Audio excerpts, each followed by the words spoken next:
Buenos días, el día de hoy mi persona, Sara Sinisterra Villota, hablará sobre el telón de acero.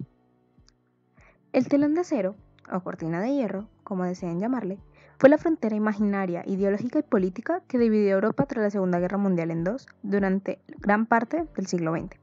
En la Europa occidental formaba parte del bloque capitalista, mientras que en la Europa oriental formaba parte del bloque comunista. Esta barrera cayó en 1989 junto con el muro de Berlín. La metáfora del telón de acero se popularizó tras el discurso de Winston Churchill, el 5 de marzo de 1946 en Estados Unidos, específicamente en Fulton, Missouri. Para entender la división, debemos entender también los dos pactos que se firmaron como consecuencia de la Segunda Guerra Mundial.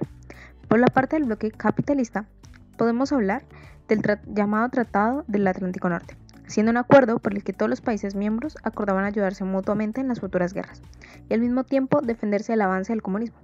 Por la parte del bloque de los estados socialistas fue el llamado Pacto de Varsovia, siendo un acuerdo militar firmado para servir como contrarresto al pacto firmado por el bloque capitalista.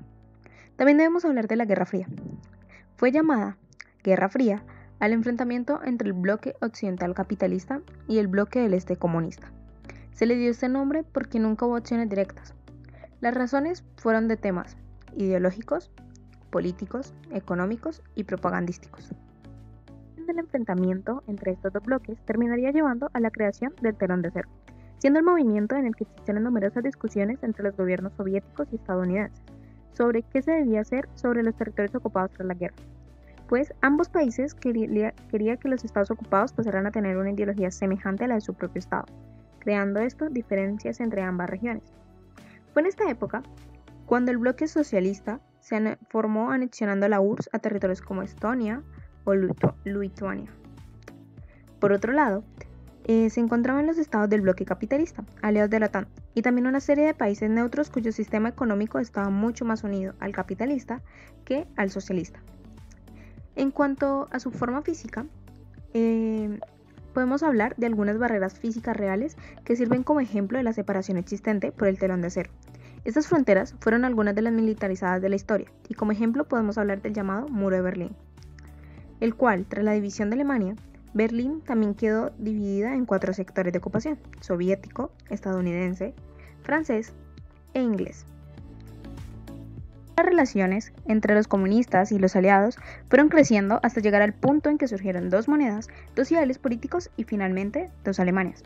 La influencia soviética del mantenimiento del telón de acero estuvo muy unido a la gran potencia económica que el país oriental tenía.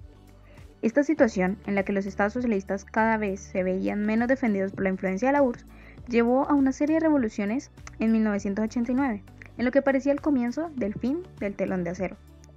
Poco a poco, los estados socialistas fueron terminando con el telón de acero, siendo el primero de ellos Hungría.